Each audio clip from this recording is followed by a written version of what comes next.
On this episode of The Open Road, I have a rocket.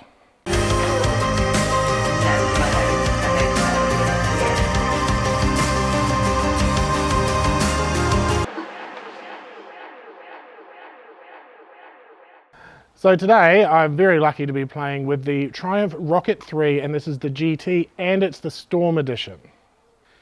Now, being the GT model, that means that it comes with a few extra little features, such as, and the main one, is the forward controls to give you a bit more of a long touring sitting position.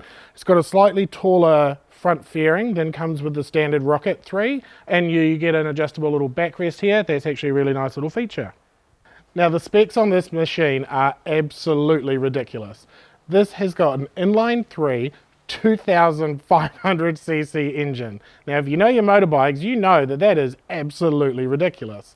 It creates 182 horsepower at 4,000 RPM, and it creates an astonishing 225 Newton meters of torque at 4,000 RPM. Now, those are some pretty huge numbers, and as you can see by looking at this motorcycle, all they've done is just built a real great big engine, put a couple of wheels on it, and said, have at it. After I picked up this bike and I posted a couple of photos on our social media, I had a bunch of friends message, and they were Rocket 3 owners who were saying things like, you're never going to buy another bike again, you're going to get rid of that Harley, so on and so forth. But, you know, this is my show, so let's find out. So this is a single-sided swing arm, and it's also a shaft drive, which is something that I don't have a lot of experience with, but does seem to be very good at what it does. Front and rear, we've got Brembo, we've got twin at the front, and they are very, very good, and those are matched with the best tyres in the world, which are Metzeler Cruise Tex. That's the tyres that I run. Absolutely love those tyres, so good choice there, Triumph. They've kind of just taken their mad scientists who they usually keep in the shit out the back and said, here's a whole bunch of money, make something ridiculous, and we'll see if we can get anybody crazy enough to ride it. And that's what the Rocket 3 is. And whoever that guy is, good job. The fit and finish from the Triumphs that we've ridden before absolutely carries over, and I would say that this is almost a step above. I mean, there's little things, like even where you do your heated grips, just a very subtle, very elegant, nice, it fits. There's not a whole lot that you would really want to change on this from day one, which, if you're spending 42 grand on a bike, you probably don't want to. If it's a Harley, you don't have a choice. But this is pretty cool. Let's get geared up and we'll take it for a ride. So like I said before, my first impressions on this bike is that straight away you notice that Triumph quality, which I really appreciate. This thing feels absolutely premium, and there's so many nice little touches. Like, look at this little thing here for the heated grips, which I'm not using at the moment. There are a lot of features on this bike where they've decided to put comfort over, well, comfort is a priority, I suppose, because we've got a hydraulic clutch, which I'm not overly used to. It does make it very smooth and easy to use, but it, yeah, I don't like a hydraulic clutch because I feel like it doesn't give me the feedback. I'm big on feedback on everything. So the motorway experience is, for the most part, really, really good. I'm very comfortable. My geometry is great, which is lucky because you don't have a lot of space to move around and change it. Some bikes you might have a longer saddle or whatever, and you can kind of crutch up or butt back or whatever it is. This one is very much you're stuck with what you've got, so if it doesn't work, you may be changing bars or something like that. But for me, nailed it first time, so that's good for me. But then the feet position, obviously already talked about where the gear is, but other than that, it's really good. And even the saddle, which looks comfy, and it's actually comfier than it looks. It's like a perfectly sized hand just cradling my butt, so that's nice. My big gripe with this at high speed though is that this fairing here, this is the GT fairing, so it's designed to throw the air up and over your head, but for me, unfortunately, like if I feel it, it's there right into the chin where the GoPro is, so that knocks my head around quite a bit. If you get the non-GT, it doesn't have this, it's a much smaller one, and that I assume would hit me evenly in the chest, which I think I would prefer.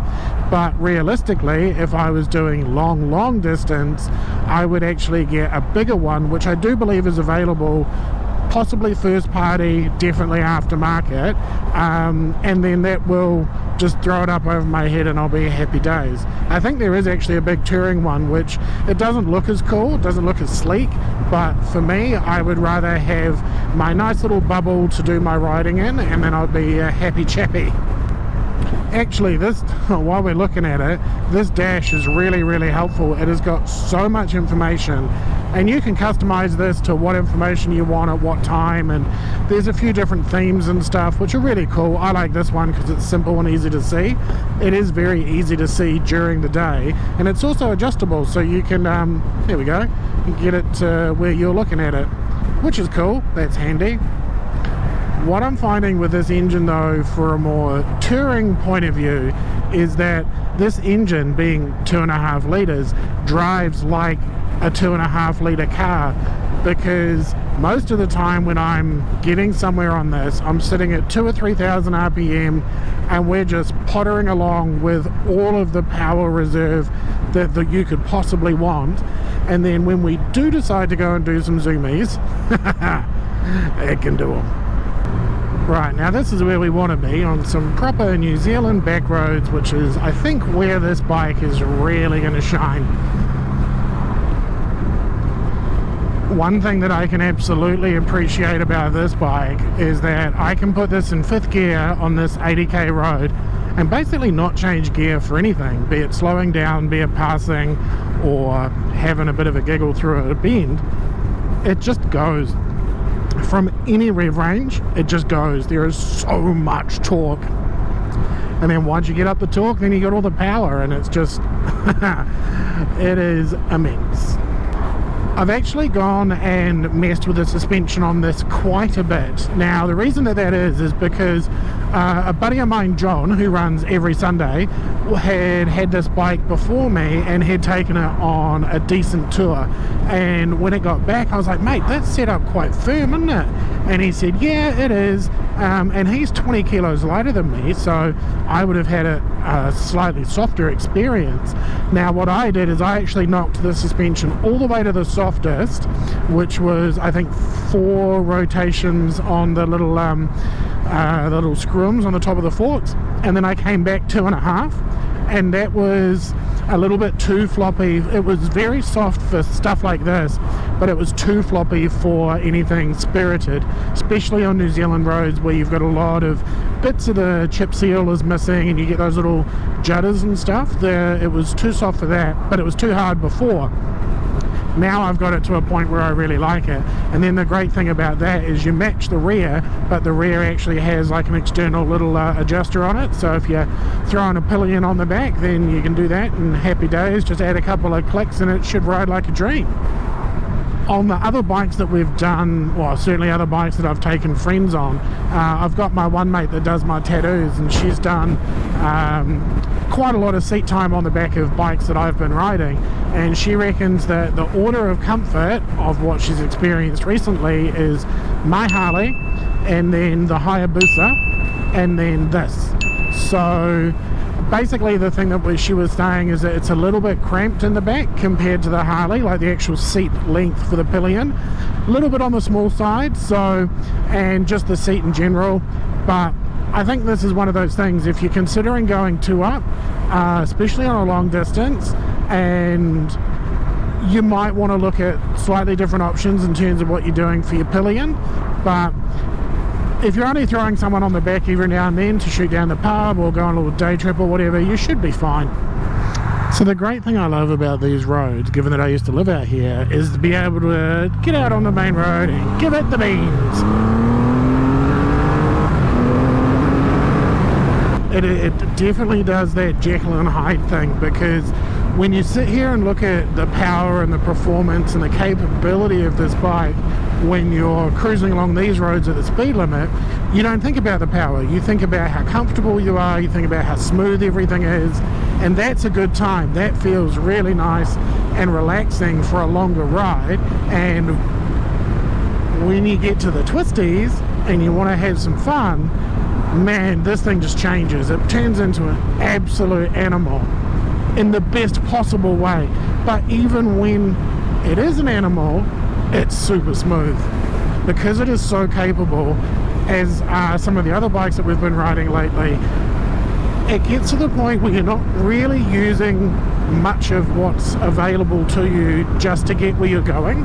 Like us cruising along this road at the speed limit is like I'm sitting down having a cup of tea and a biscuit. This is zero effort.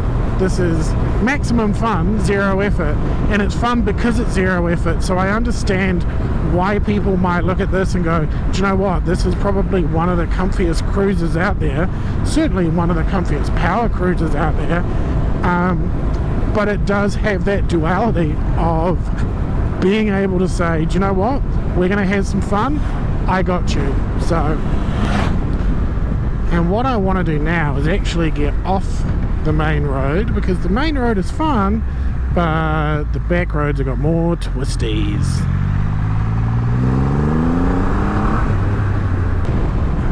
Now, with this bike being somewhat of a unique machine, it actually took me a minute to figure out how it wanted to be cornered and how the power wanted to be delivered.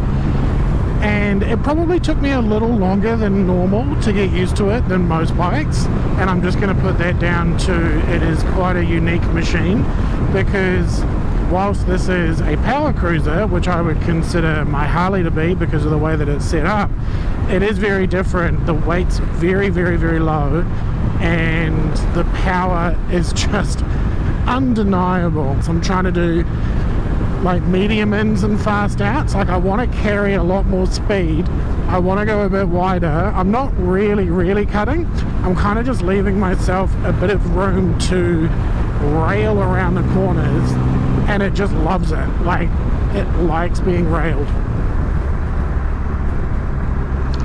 I think if I could convey to you just how easy that this is to move around at low speeds, like not only these kind of slow windies, but also just when you're messing around town and you sort of got a few, you know, tighter turns and stuff, this is actually really so easy to just flick. Like it's very flicky for the size and its weight. Like they've done something very, very right with the geometry and the science to just make this thing just flick. You do have to do it properly, like you really do have to counter steer, but if you know how to ride and then you figure out how this likes to be ridden, oh my god, the performance that you can get out of this thing is just phenomenal. Now, given that this bike has got a shaft drive as opposed to a belt or a chain, it's low maintenance, which is obviously something that I'm very excited about. But the other thing is that, like, if you're used to riding a belt driven bike, they've got a little bit of slack, and this doesn't. This is just cogs on cogs and cogs, and it's like, go. That's it. It doesn't feel violent and it doesn't feel clunky. It feels, given what's going on in the underside of this bike right now below me, I would expect it to be clunky, but it's not. It's incredibly smooth power delivery.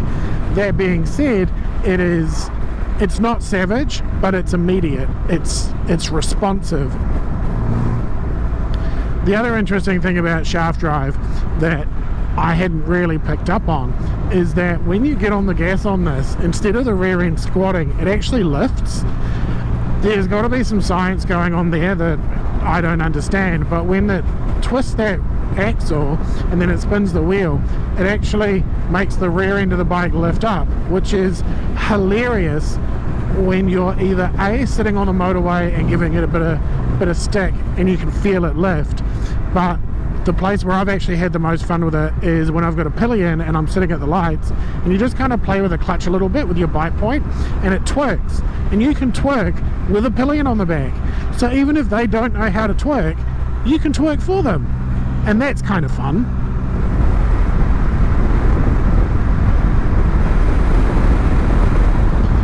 Well, the weather has packed in, but sweet as this ass may be, it is not made of sugar, so we shall continue. Straight to the pub to get out of the rain. So I've spent the duration of this film explaining to you just how many great things this motorcycle can do and how it's met all of the criteria that I assume it was set out to make and the claims that went along with the marketing around that. The thing that gets me about this bike is that for all of those wonderful things that it can and does do, I just don't like it. I can't give you a good reason why. On paper, this should be one of the best motorcycles in the world. And I know that there are a lot of people that think it is. For me, for whatever reason, it's just not giving me that fizz, that feeling, that kind of the drama around what I want a motorcycle to be, because I think I'm looking for something a little bit different, which is, hey, it's personal preference. I know so many people that love this machine to death and would die on that hill saying that this is the best bike ever made. And if you're in that camp, fantastic, get one. They are great. But for me, and this is the analogy that I've been using, is if I explain to you the perfect woman, 6 foot tall, blonde, curves, sense of humor, all of that sort of stuff, and then you met her and there was just no spark, that's kind of what this is to me, because on paper, this should be amazing. And it is amazing, it's just not amazing for me. I hope you've enjoyed the video. If you have, please give it a like, because that helps us get seen by more people. If you want to see more like this, hit that subscribe button, because we do have a lot more motorcycle reviews coming. And stay tuned on the social media, see all the behind the scenes stuff. And we will see you guys next time on the open road.